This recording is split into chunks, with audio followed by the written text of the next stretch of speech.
Sad songs make us happy. Why is that? If I'm in a bad mood and I put on a dark song, I feel like I synchronize with the emotion, and instead of all my feelings being jumbled up inside me, there's an energetic connection that allows the emotional electricity to flow through something. Sometimes I'll put on a super sad song and it'll make me feel better sooner than I'm ready for. Like if I'm listening to It's a Wonderful Life by Sparklehorse, I'm probably going through it, but that song is so good at being sad, I'll usually feel better immediately, and then I almost wish I was still sad. Crying can feel great, and getting over it is kind of bittersweet. I'm always trying to emotionally regulate, and then bam, I'm crying, and then it's over, and I'm like, well, fine. See you next time, tears. So why does it feel good to cry, and why do we like sad songs so much? Well, it probably feels good to cry since we're always trying not to, and a good sad song says things we have a hard time saying for ourselves. I think the way that it works is that as humans we need each other. We need each other's perspectives in order to understand our lives. By communicating with one another, we recognize our shared experience, and our problems become much more surmountable as we share them. When we listen to a song we identify with, it's like a friend coming in and saying the right thing at the right time. Suffering is universal. In Buddhism, it's the first of the Four Noble Truths, but for everyone, it's just a fact of life. It's the old human condition. Life's weird, difficult, and uncomfortable no matter who you are. So why don't we all just write happy songs? Well, you know when you're grumpy and someone says to you, "Why are you grumpy?" And you look at them and you say, "I'm not grumpy." Or how about when you're sad and someone will say, "Oh, come on, man, just cheer up." That's like the most annoying thing ever. I hate that. That's not how you cheer somebody up. You cheer somebody up by listening to them and acknowledging what they're going through, and probably acknowledging that what they're going through sucks. My mom has always been really good about listening and saying, "I hear you, and that sucks."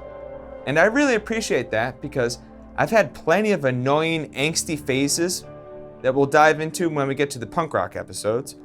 But the idea is that in order to process feelings, we need to acknowledge these feelings, and if we can allow ourselves to be vulnerable, we can share our feelings with someone else, and it'll create a new perspective to view our situation from.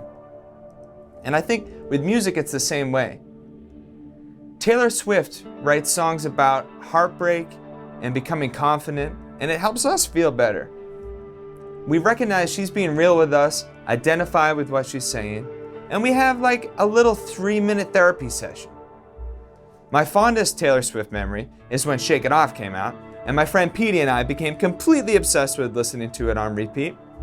It was in 2014, and so he and I were about 23 years old, and that song probably was written for like a younger and more female audience, but when it came out, it was perfect for both of us. Petey was in the Coast Guard, and I was graduating college, and I was figuring out what I wanted to do with my life, and when you're in the middle of sorting things out with your future, it can feel like the world is kind of a big, scary place, and you want to learn how to deal with it.